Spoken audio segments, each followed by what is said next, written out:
les pecs. Je connais pas un seul mec qui m'ait déjà dit « Franchement, j'ai trop de pecs ». Parce qu'en vrai, on le sait les gars, on veut tous les pecs de The Rock. Ça, c'est le Pecto Boom spécial drag. Seulement, devenir le roi du pecto boom est un chemin semé d'embûches. Ça fait des années que je suis coach maintenant, et prendre des pectoraux reste une des demandes les plus courantes qu'on me fait. Parce qu'en général, il est facile de se retrouver avec des épaules assez grosses, mais des pectoraux qui ont du mal à suivre le mouvement. Si t'es nouveau sur cette chaîne, bienvenue, je m'appelle Rémi, je suis coach sportif et préparateur physique. Je travaille avec les sportifs les plus exigeants dans le domaine de la remise en forme, du bodybuilding et du volleyball de haut niveau, et j'aide les gens à atteindre leurs objectifs physiques et sportifs. Donc si toi aussi tu veux atteindre les tiens, abonne-toi. Bref, aujourd'hui on est là pour prendre des pectoraux et t'as de la chance, comme je t'aime bien, je vais te partager mes meilleurs conseils pour y arriver. Conseil numéro 1 pour prendre des pectoraux, utilisez la pré-fatigue. La pré-fatigue est une méthode visant, comme son nom l'indique, à pré-fatiguer un groupe musculaire spécifique dans le but de mieux le recruter par la suite lors de l'exécution des mouvements polyarticulaires. Et ce que je te propose pour pré-fatiguer tes pectoraux, c'est de commencer ta séance par un exercice d'isolation et de faire 6 séries en montant progressivement la charge.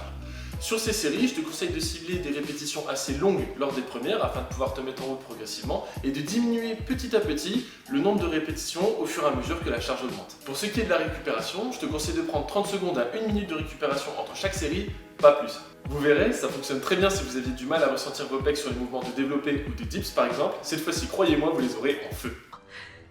Tu vas chialer? Conseil numéro 2 pour prendre des pectoraux, utilisez des haltères. Si tu cherches à prendre des pecs, utiliser les variantes avec haltères sur tes mouvements de développé est un véritable incontournable. Pourquoi? Parce qu'elles présentent 3 avantages pour le développement des pectoraux. Premièrement, elles permettent de limiter les déséquilibres musculaires entre le côté droit et le côté gauche. Deuxième avantage, elles permettent une amplitude de mouvement plus grande. Et ouais, si tu utilises des haltères à la place d'une barre, tu pourras descendre la charge un peu plus bas, ce qui permettra du coup de mieux étirer les pectoraux et de mieux les contracter en retour, ce qui permettra du coup de mieux les stimuler et de les faire grossir. Dernier avantage, elles permettent de limiter le recrutement de la musculature des bras au profit des pectoraux. Si tu utilises un mouvement à la barre, comme le développé couché par exemple, tu vas beaucoup recruter les muscles de tes biceps et de tes triceps pour aider à la stabiliser.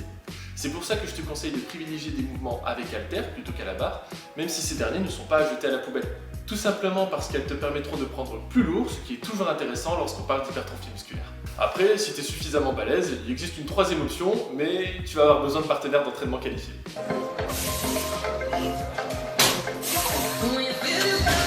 Dernier conseil pour prendre des pectoraux, utilisez des rep pause. Une rep pause, qu'est-ce que c'est? Bien en fait, c'est l'ajout d'une pause statique plus ou moins longue entre la phase excentrique et la phase concentrique de ton mouvement.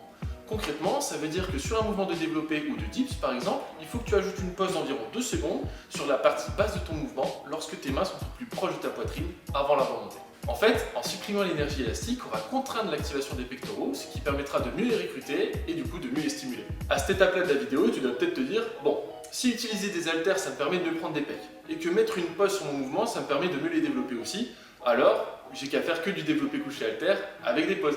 Mais en fait, tout n'est pas si simple, parce qu'utiliser des haltères et des rep pauses ne te permettront jamais de prendre aussi lourd que lorsque tu utiliseras un mouvement à la barre et sans pause.